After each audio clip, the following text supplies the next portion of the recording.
After less than 2 years, Ncuti Gatwa's run as the 15th Doctor has ended. His Doctor was very different to the rest, not as quirky or eccentric as usual. Instead, he was much more emotional, crying and hugging people in just about every episode. Still, his undeniable charisma was apparent throughout, and he was given plenty of opportunity to showcase his talents. In this video, I'll be ranking all 18 of his episodes from worst to best.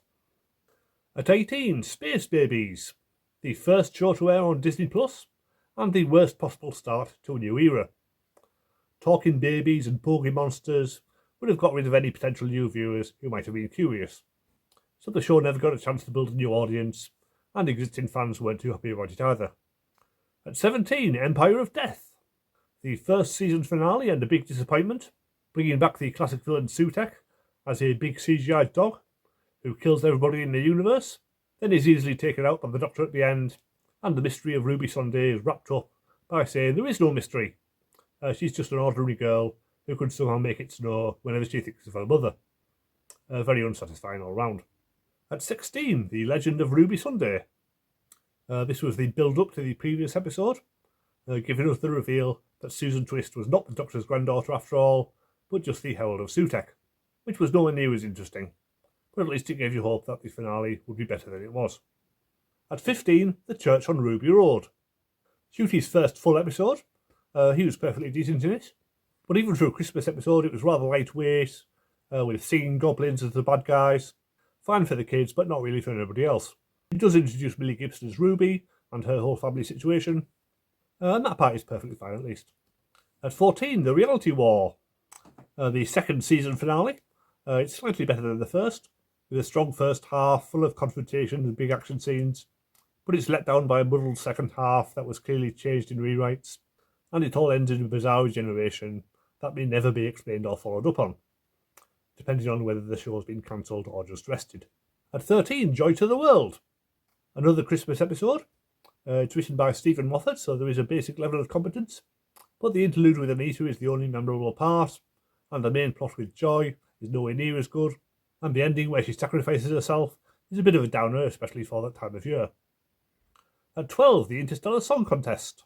Visually spectacular, and with a fine villain, but it's let down with the scenes of the Doctor torturing a genocide survivor, and doing nothing about the evil corporation that's turned this planet into a wasteland, which again feels like very much the wrong message for Doctor Who to be sending out. At 11, The Robot Revolution. The first episode for Varada Sethu as Belinda, and the only one where she actually has a personality. It's a fun romp to open the season, but it raises a lot of unanswered questions, which are not really cleared up by the finale. At 10, The Story and the Engine. Getting to the decent ones now. This takes advantage of the African setting to explore a new culture and a new mythology. I can't say I understood all of it, but it's a fine piece of work, and Ariane Bakari as the barber is one of the better guest actors in the series. At 9, Lucky Day. For the first half, this seems like a straightforward romance for Ruby, but then halfway through it takes an unexpected twist, and becomes a timely warning about online conspiracy nuts who refuse to acknowledge reality.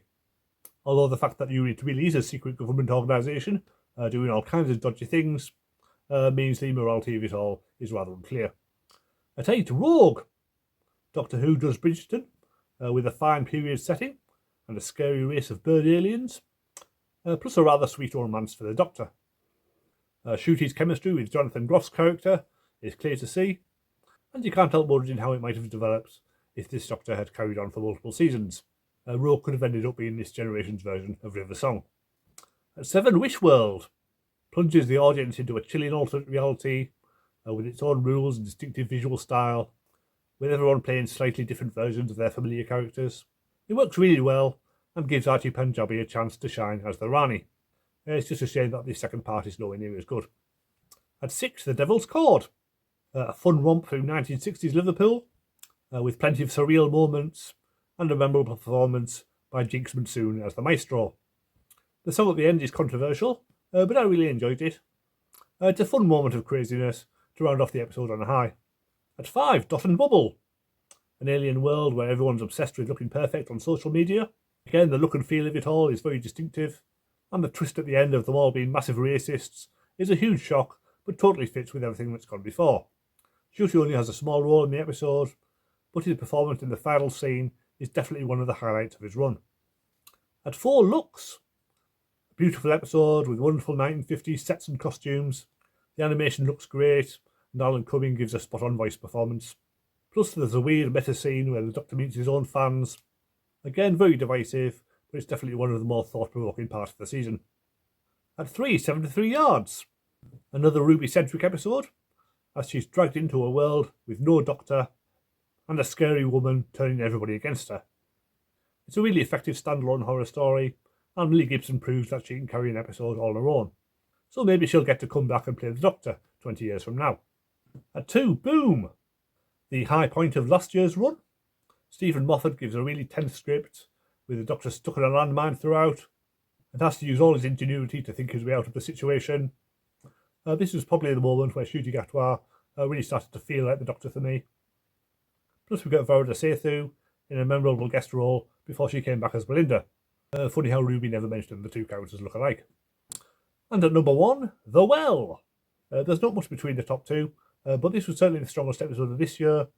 A really effective paranoid horror story, not as good as the original Midnight, but certainly in the same ballpark, with the same kind of paranoid atmosphere, but in a very different setting. And Rose Alien-Ellis gives another fantastic guest performance. So that was the 15th Doctor era. Like any era of Doctor Who, there's some excellent episodes and some real stinkers. Taken as a whole, I'd say it's probably stronger than the 13th Doctor era, but not as good as what came before. It does feel like they might be starting to run out of ideas beyond bringing back old villains from the classic series. Though it is a shame this Doctor never got to face off against the Daleks or the Cybermen. It would have been interesting to see what he made of them. And he never got his own version of the Master either. He did get the Rani, but she's very much second best. So it's definitely a shame he couldn't carry on a few more years. But at least he left us all wanting more, which is more than you can say about some of the Doctors. So maybe he left at just the right time. So that's my ranking. If you want full reviews of all these episodes, I reviewed them all on this channel, so feel free to look back, or use the links in the description to my playlists of all my Doctor Who reviews from the past 2 years. Meanwhile, join me next week for my look at the first Sylvester McCoy story, Time and the Rani from 1987, featuring Bonnie Langford's first meeting with the Rani. Will it be any better than last week? Press subscribe to find out what I think, and I'll see you next time.